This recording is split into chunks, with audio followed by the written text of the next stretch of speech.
Okay, we see Mr. Koehler. Can you hear us? Yes, I can, Your Honor. Okay, would you like to reserve a little time for rebuttal?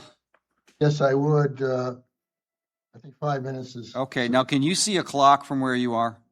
Yes, I can. Okay, so I'll give you the same caveat that you can stop anytime you want. You can invade your time if you want. We'll give you a gentle reminder if you're invading it, okay?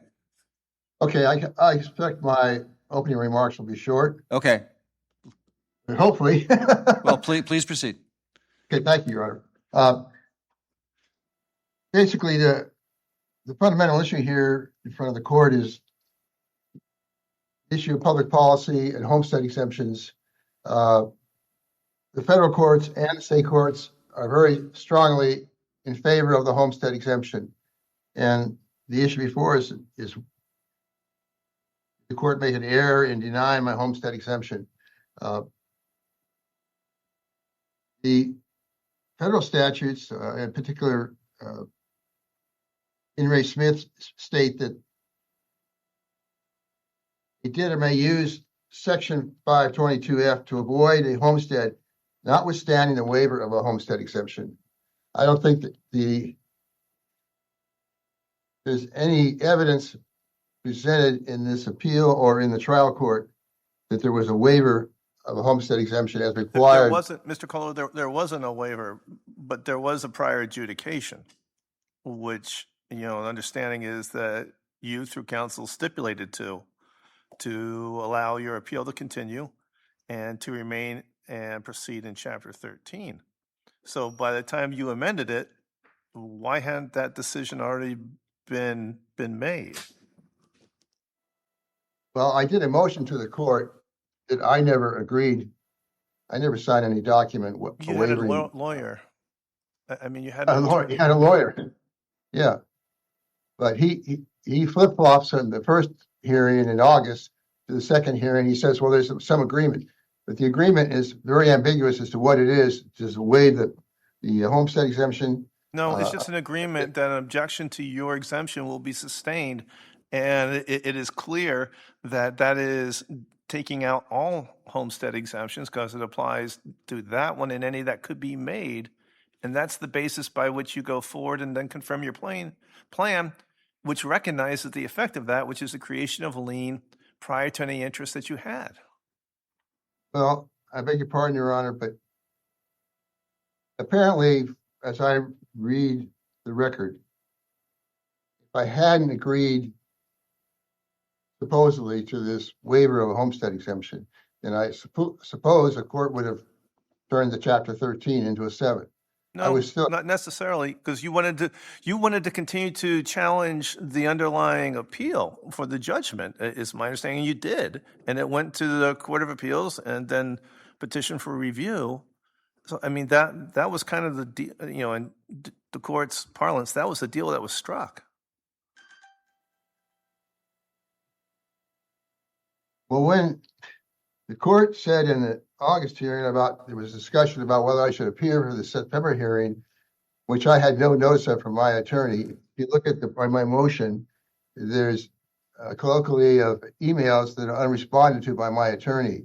And at least in the state court, I can't speak for the appellate court, but in the state court, when something very substantive is being waived, the court wants to hear directly from the party. And that was not done here. The requirements of the state statute for waiver of a homestead exemption were never met here. This could easily be resolved by the court issuing an order. Okay, prepare the papers for the waiver and file, and then I'll give you permission to file those papers. Those papers were never prepared, and there was no waiver. There's nothing in the entire record before the court which the creditor here has urged the court to look at. There's nothing anywhere that says I'm considering waiving my homestead exemption. We have Schwab speaking, but not me. And I've stated under oath in my motion, I've never received anything from Mr. Schwab on this subject. I've gone over my emails, everything. Why isn't that a matter between you and your counsel then? I hate to say that, but I mean, in the system that we have, there was no appeal of the original order.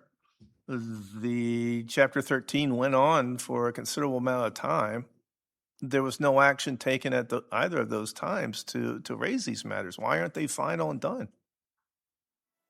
Because even if you put aside the declaratory homestead exemption, the automatic exemption cannot be defeated by the trustee. I mean, that's why the state came up with the automatic homestead exemption, to protect the debtor in these circumstances. Yeah, I think the court would really have liked to have known that at the time that the agreement or the stipulation was entered and the order was then entered. Well, there's no stipulation signed by me, and if you look at carefully at the transcript, Mr. Schwab basically bows out and lets Mr. The other attorney, I can't think of his name at the moment, speak for what kind of agreement there's been. Mr. Schwab doesn't say that I've waived the homestead exemption. He leaves up to the opposing counsel.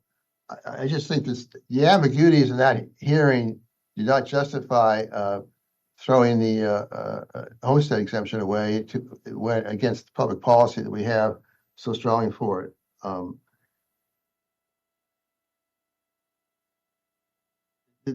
The main argument I receive in looking at these papers is a continued argument that somehow I've committed fraud, when a judge who heard evidence for 2 days said twice in his decision, the state court said twice that I did not commit fraud. There's no malice. Simply, I understood that I owned those fees, and the court ruled that, contrary to the Reynolds case, that he could latch on to the award of attorney's fees on the defending the cross complaint and apply those to the complaint. And you can't do that. But the fraud wasn't any basis for the stipulation to sustain the objection in the Chapter 13 prior to conversion of the Chapter 7. In the first order, that never really was elevated to having to be an issue because you, through your counsel, agreed. I don't know who the third counsel is that agreed. I didn't agree to it. You did through your counsel. I don't think the counsel can take the baby and throw the baby out with the bathwater. I don't think that's our law. Well, except that you were in bankruptcy court. Maybe it's in the bankruptcy court. The hearing on the discharge, the judge completely ignored his own decision. But that's not before us either, sir. I mean, I don't mean to be contrary, but it seemed pretty clear that this issue was raised within the 13 between your counsel, which we presume was in consultation with you, and entered an order sustaining the objection for the express purpose of elevating the lien that was given to a head of your interest. And that's a final order. But I wasn't aware of that order. In later papers filed in the court, I'm asking the court reaffirm that I have a homestead exemption, because I never heard from my lawyer about making sure that we have that homestead exemption. I don't think a lawyer who's supposedly representing the debtor can go ahead and waive his homestead exemption without clear documentation before the court that this is done. The state court doesn't permit that. The state court says that the waiver has to be in conformance with the way that the matter was recorded in the first place. We have those standards. And those standards don't mean anything if the court would affirm the trial court. I mean, the bankruptcy court. And I don't think that's the intent of the bankruptcy court law.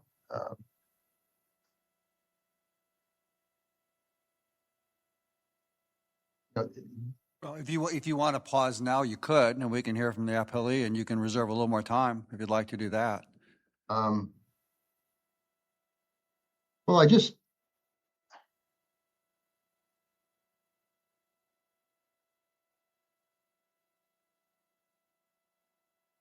The code under the bankruptcy code, as I understand it, prohibits exemption waivers executed in favor of an unsecured creditor. That was the case at this time. They were an unsecured creditor, and this proceeding here under 11 USC 522, you can't, waiver's no good. There's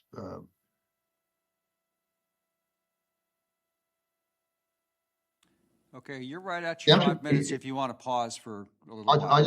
just add, I'm just quoting here from Love versus Menick, 341, Fed Second, 682.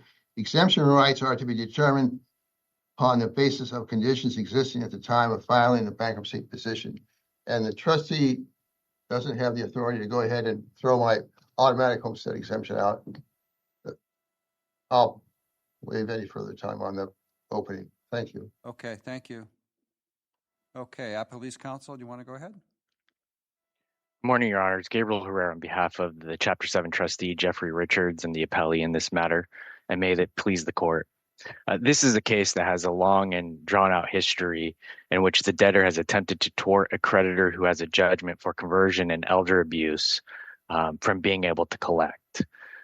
There have been many appeals, trials, and petitions to the California Supreme Court that have been unsuccessful.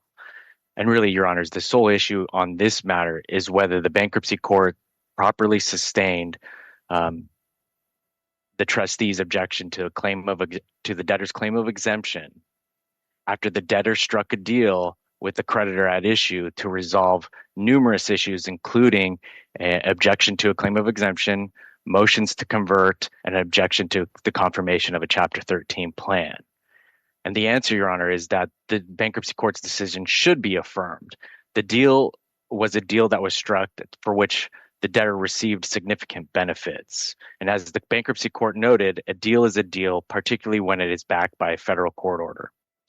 And I think it's monumental to have an understanding of the procedural background in this proceeding. And I believe Judge Spraker has referenced many of the facts that were belied the situation when this deal occurred. In addition to the resolution of the objections and the motion to convert, it's important to stress that there were other issues that were plaguing this case and for which the debtor was attempting to receive benefits from. This was the second bankruptcy case that the debtor filed. And in this second bankruptcy case, the debtor was attempting to appeal the judgment that was entered in favor of the creditors. And in order to appeal, the debtor had to obtain a bond. And he tried to obtain a waiver of the bond, which was denied, which predicated this bankruptcy proceeding. And as part of the deal that was struck, the appeal was waived. The appeal bond was waived so that Mr. Koehler could appeal, because originally the state court had denied the request to have the appeal bond waived because there was significant equity in the subject property that's at issue. And so he was able to, through this bankruptcy proceeding and through the deal that was struck with the creditor, to have that appeal bond waived because he agreed that the objection to the claim of exemption would be sustained, and any further claim of exemption would be sustained and not allowed. And so it's pivotal to have that understanding because the debtor received the significant benefit and was able to appeal the judgment that occurred and make petitions to the court, to the California Supreme Court, which were again unsuccessful. And in the end, had the debtor not obtained or entered into this deal, inevitably he would have had to obtain an appeal bond, which that bond would be required to have some sort of collateral, which presumably would be the subject property at issue, which then when he was unsuccessful, the creditors at issue could make a claim to the bond, and then the bond would then turn to the collateral, which again presumably would be the subject property because that's what had significant equity in this case. There is a reference by the debtor on this appeal and in his argument that there's no evidence in the record that he understood that he was waiving his exemption or that the exemption was sustained. And I'll note for the court that the debtor signed declarations that were proffered to the court recognizing that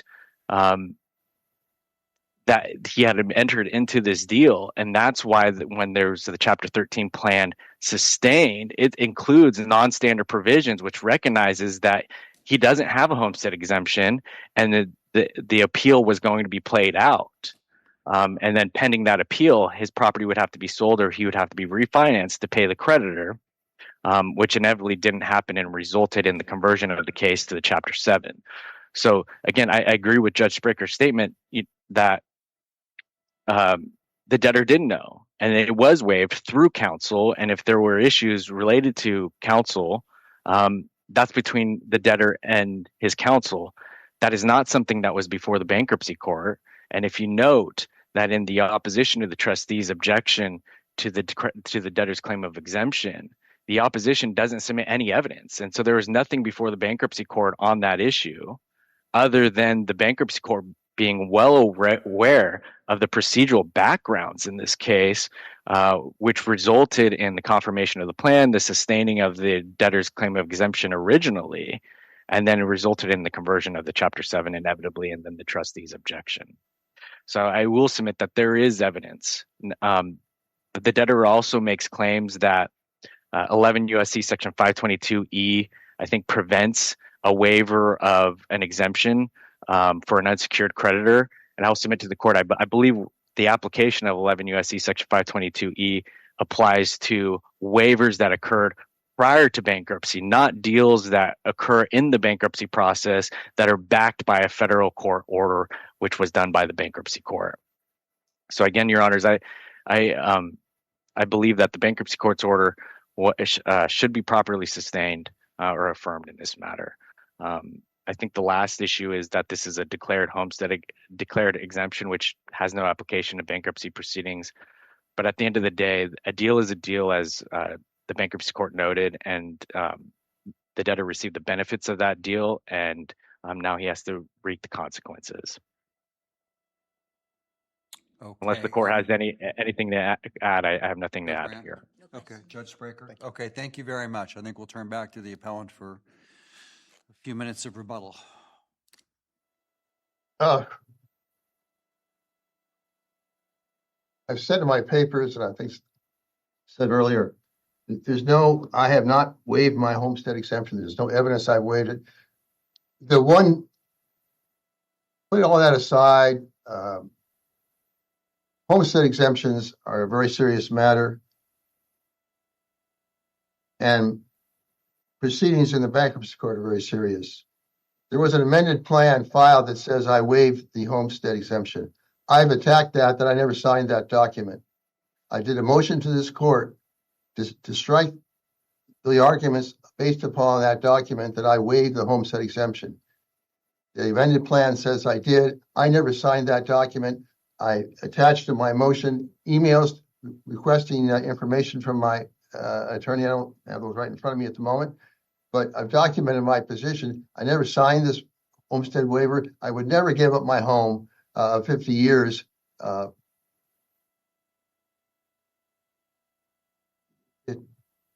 I still had my appellate rights with the court, whether this was granted or not. There hadn't been a decision by the appellate court at the time, so there was no consideration for this waiver. I just think the bankruptcy law, as I've documented in my brief, is very strong that there's no waiver. But I would submit to the court that the court should look at that document and ask Mr. Herrera here, for the trustee, come up with a signed document for that I ever signed a waiver of my homestead exemption, and the purported amended bankruptcy plan, and then the two declarations that he argues about all incorporate that amended plan and the statements in there. I never signed that document, and this is forgive me, but this goes to nefarious practices in the court, and I don't think the court can throw out a homestead exemption based upon these nefarious practices. And the court should confirm for itself or order the trial court, the bankruptcy court, to order that document to be produced and examined as to whether I signed it or not. That he's supposed to retain that document. So if the court, I would suggest to the court that the standards for review here, the homestead can't be thrown away or waived based upon an S/S filing and no original documentation to support that. That's why the lawyer is under obligation to retain the original document for 3 years. I've asked him to send me a copy of that. It seems to me it's the trustee's burden here, if they want to sustain this bankruptcy waiver of my homestead, to come up with a signed document. And that would, if it turned out that I didn't sign that document, which is the fact, that would be the end of this. And it seems to me if I signed it, that would be the end of it too. So I think that's more important than the words back and forth between me and Mr. Herrera. That was submit. Thank you. Okay, any questions? Nope. Judge Brandt? No, Judge Baker? thank you. All right, thank you very much. It's under submission. We'll do our best to get you a written decision as soon as we can. Thank you. Okay, may we call the next matter, please?